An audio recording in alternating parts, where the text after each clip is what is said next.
facile. Alors, un petit truc à retenir, hein, dans le même style que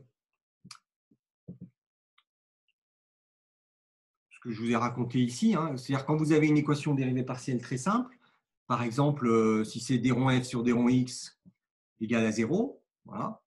Donc ça, alors, tout à l'heure, on avait mis y ici, enfin peu importe. Donc ça veut dire que quand vous dérivez votre fonction, quand vous calculez la dérivée partielle par rapport à la première variable, hein, par rapport à la variable x, vous trouvez 0. Donc ça veut dire que votre fonction, elle ne dépend pas de x en fait.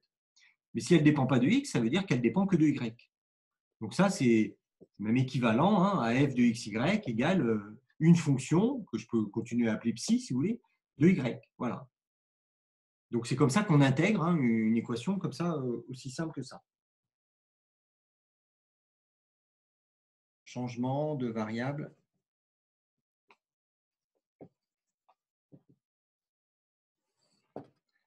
affine. Donc ça veut dire quoi, changement de variable affine? Ça veut dire que vous allez poser u et v en fonction de x et de y, mais de manière très simple, avec des coefficients. Voilà. Alors, je vais faire ça. Donc c'est des changements de cette forme-là. AX, U égale AX plus BY. Je vais garder la même notation que j'avais, comme ça, ce sera plus simple. Et V égale CX plus DY. Voilà, donc ça, c'est des changements affines. Et donc, des ronds U sur des ronds X, etc., sont très, très faciles à calculer. Hein. Donc, des ronds U sur des ronds X, ça vaut petit a.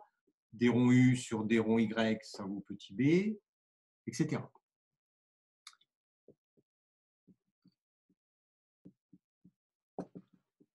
Voilà. Donc ça, c'est des dérivées partielles très simples, qui sont donc des constantes. Hein, voilà. D'ailleurs, vous voyez bien, le fait d'écrire des ronds U sur des ronds X égale petit a, si j'intègre ça, ça veut dire que U est de la forme AX plus une fonction de Y. Mais comme j'ai aussi que des ronds U sur des ronds Y égale B, enfin bref, on peut remonter un petit peu comme ça. Et alors ça, c'est votre fonction, hein, votre fonction phi de xy, qui vaut AX plus BY, CX plus DY. C'est cette fameuse fonction phi qui est dans mon cadre méthode. Mais quand on fait un changement de variable, il faut que cette fonction phi soit bijective. Alors ici, c'est une fonction phi particulière, contrairement à celle de l'exemple de l'exercice 1.1, c'est une fonction phi qui est linéaire. Là, vous avez une fonction phi qui va de R2 dans R2 et qui est même un endomorphisme de R2. Et à quelles conditions est-ce que cette fonction phi est bijective? Là, vous pouvez écrire la matrice de phi dans la base canonique, la base E1, E2 classique de R2. Donc cette matrice, hop, vous l'avez, c'est ABCD, normalement, si je ne me trompe pas, écrit comme ça. Et donc, à quelles conditions est-ce que phi est bijective? Phi sera bijective si et seulement si AD moins BC sera différent de 0. Donc, quand vous faites un changement affine, si un jour vous avez à faire ça, il ne faut pas oublier que les coefficients que vous allez choisir ici pour ABCD, ils doivent vérifier cette condition-là. Et donc, c'est à cette condition-là qu'on pourra exprimer x et y de manière unique en fonction de u et v, qu'on pourra inverser le système. Sinon, ça ne marchera pas. Alors, à quoi ça sert de faire des changements affines? Ça sert pour des équations dérivées partielles très simples qui sont à coefficient constant. Donc, c'est l'application de ce changement. C'est donc pour résoudre des dérivées partielles du type comme ça. Alpha d rond f sur d rond x plus bêta d rond g d rond f sur d rond y égale, donc ici vous mettez des constantes, et là vous mettez ce que vous voulez. Donc là vous aurez une fonction gamma qui va dépendre de x et de y. Donc on verra un exemple. Et alors, pourquoi est-ce que pour résoudre ce type d'équation, on utilise un changement de variable affine? Vous allez le voir. Donc ici, je vais garder ça parce que je vais m'en servir après. J'ai encore un petit peu de place ici. Donc, je vais refaire la même chose que tout à l'heure. Hein, c'est-à-dire, je vais exprimer, j'ai une fonction f ici, xy, qui s'exprime donc en fonction de u et v qui sont ici, donc avec une fonction que j'appelle g, là, et je calcule mes dérivées partielles. Donc ça, je m'en souviens, donc ça va être facile. Donc ça, je peux effacer ça aussi. Donc j'ai ma fonction, j'ai d rond f sur d rond x, donc c'est la même chose, hein, c'est la règle de la chaîne, hein, la pseudo-règle de la chaîne. Donc ça vaut d rond u sur d rond x, d rond g sur d rond u. Bon, je ne vais pas tout, je détaille celui-ci, mais après je m'arrête. D rond g sur d rond v. Et donc d rond u sur d rond x, on a dit que c'était petit a, fois d rond g sur d rond u, plus d rond v sur d rond x, ça doit être petit c, d rond g sur d rond v. Si je me trompe, vous me le dites. De la même manière, vous calculez d rond f sur d rond y. Donc, vous aurez un d rond u sur d rond y. Et ça doit être un petit b. Donc, d rond g sur d rond u. Plus, et là, ça doit être petit d. Hein, il ne manque que celui-ci, d rond g sur d rond v. Voilà. Donc, vous voyez qu'à l'aide de ce changement affine, on va exprimer d rond f sur d rond x et d rond f sur d rond y comme des combinaisons linéaires ici des deux dérivées partielles. Et du coup, quand vous allez remplacer ça dans votre équation qui est ici, on pourrait appeler E, cette équation-là. Hein, vous rajoutez un petit E ici, voilà. Vous l'appelez E. Et donc, à l'aide de ce changement de variable, on va transformer l'équation E. Donc, E va devenir, même équivalente, hein, à alpha d rond f sur d rond x, etc. Donc, je vais multiplier alpha par ça, ça, je vais multiplier par bêta, et je vais regrouper mes d rond g sur d rond u. Donc, je vais avoir A alpha plus B bêta, d rond g sur d rond u, plus C alpha, plus D bêta, d rond g sur d rond v, égale à gamma de xy. Ça ne bouge pas. Et là, c'est là que vous dites, ben, par rapport à ce qu'on a fait tout à l'heure, hein, c'était très bien.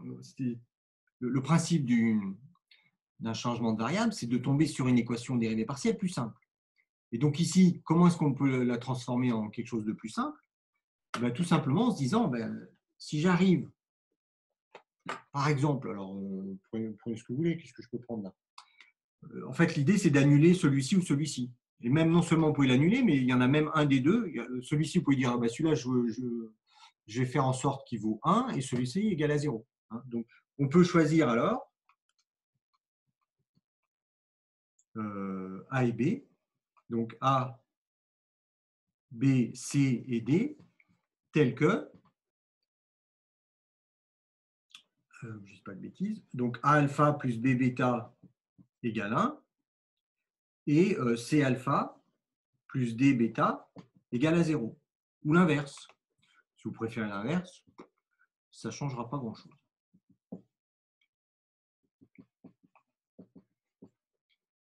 Et donc, le fait de faire ça, par exemple, si vous choisissez cette option-là, votre équation E va être équivalente à d rond g sur d rond u égale gamma de xy. Alors évidemment, le gamma de xy, il faudra l'exprimer en fonction de u et v. Hein. Ça va être une nouvelle fonction en fonction de u et v. Et voilà. Et du coup, vous obtenez une équation dérivée partielle beaucoup plus simple. Alors pourquoi est-ce que ça, on peut toujours le faire, ça? Ou que ça, on peut toujours le faire? Ben parce que ça, c'est résoudre un système linéaire. Hein, et ce système linéaire, il est associé à cette fameuse matrice ABCD. Hein, non, ça, je dis des bêtises. Non, mais ça, oui, vous pouvez le faire parce qu'il suffit de regarder, ça marche. En fait, il y a plein de... Il n'y a pas unicité de la solution dans ce cas-là. Moi, je pensais à autre chose, mais ce n'est pas ça. En tout cas, voilà, on peut trouver des coefficients ABCD qui vérifient ça ou ça, et ça marche très bien. Bon, ça peut aussi dépendre de alpha et bêta, hein, si vous avez... donc, ça dépendra quand même de l'équation que vous aurez devant vous. Alors, un petit exemple rapide hein, pour illustrer cette méthode. Du coup, je vais directement appliquer le résultat hein, qui est ici. Hein. Je ne vais pas refaire tous les calculs. Donc, par exemple, si je prends, qu'est-ce que j'ai pris? J'ai déjà fait un exemple comme ça. Donc, encore une fois, c'est une équation coefficient constant. Hein, donc, forcément, c'est une équation assez simple. Donc, qu'est-ce que j'ai pris comme coefficient? J'ai mis d rond f sur d rond x, plus 2 fois d rond f sur d rond y, égale, et là, bon, j'ai mis quelque chose de simple, j'ai juste mis x. Ça, c'est ma fonction gamma de xy. Voilà. Donc, ici, vous avez alpha égale 1 et bêta égale 2. Donc, l'idée, c'est de faire un changement affine. Donc, je ne refais pas tous les calculs qui sont là, mais je vais juste utiliser le résultat. Et donc, qu'est-ce que j'avais pris cette fois-là? J'ai choisi ça. Donc, j'ai pris ce système-là. Donc, je prends le même, comme ça, je pourrais vérifier. Voilà. Donc, j'ai pris cette option-là, moi. Donc, je cherche A, B, C, D, tel que, donc, A alpha plus B bêta égale à 0, et C alpha plus D bêta égale 1. Donc, ce qui me donne, donc je remplace alpha par 1, donc ça fait A plus 2B égale à 0, et C plus 2D égale à 1. Mais attention, il faut la condition AD moins BC différente de 0. Il ne suffit pas de dire je vais prendre A et B égale à 0 et ça marche. Ça ne sera pas valable parce qu'il faut cette condition-là. Donc, pour ça marche, il y a plein de solutions à ça. Hein. Puisque ça, je ne sais pas trop ce que c'est géométriquement, je ne vois pas trop. Mais il y a certainement une infinité de solutions. Et donc, je choisis, par exemple, alors qu'est-ce que j'ai choisi? Moi, j'ai pris, par exemple, A égale 2, B égale moins 1. Mais là, on aurait pu prendre A égale 4 et B égale moins 2. Hein. Ça marcherait aussi. Et puis, ensuite, j'ai pris C égale 1. Alors là, je ne me suis quand même pas cassé la tête. Et D égale à 0. Ce n'est pas la peine de s'embêter. Hein. Il suffit de prendre un exemple qui marche. Et vous vérifiez bien que AD moins BC est différent de 0. Ça marche. Bon, donc une fois qu'on a fait ça, si vous regardez par rapport à ce que je viens d'effacer ici, mon équation ici, E devient, donc j'ai un coefficient qui est nul, j'ai un autre coefficient qui est, donc l'autre coefficient c'est celui qui du coup est devant d rond G sur d rond V. J'ai donc d rond G sur d rond V qui vaut x. Bon, ça c'est pas très joli, mais je vous rappelle le changement de variable. Le changement de variable c'était U égale AX plus B. Donc ici, AX plus BY. Donc ça fait 2x moins Y. Et V, c'était CX plus D fois Y. Donc ça fait V égale X. Donc en fait, cette équation-là, elle s'écrit D rond G sur D rond V égale V. D'accord? Donc ça veut dire quoi? Ça veut dire que G, donc j'intègre par rapport à V. Donc ça va me donner un V carré sur 2. J'intègre V par rapport à V. Et puis, j'ai alors ce qu'on appellera une constante, mais cette constante-là, c'est en fait une fonction de U.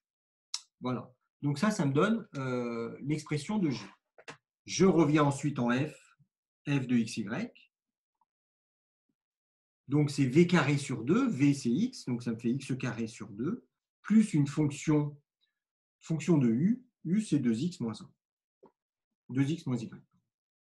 Voilà. Donc j'ai l'expression de l'ensemble des solutions de mon équation dérivée partielle. Donc ça, il faut retenir, hein, si vous avez une équation dérivée partielle à coefficient constant, on n'est pas obligé de vous donner une indication sur le changement de variable à faire.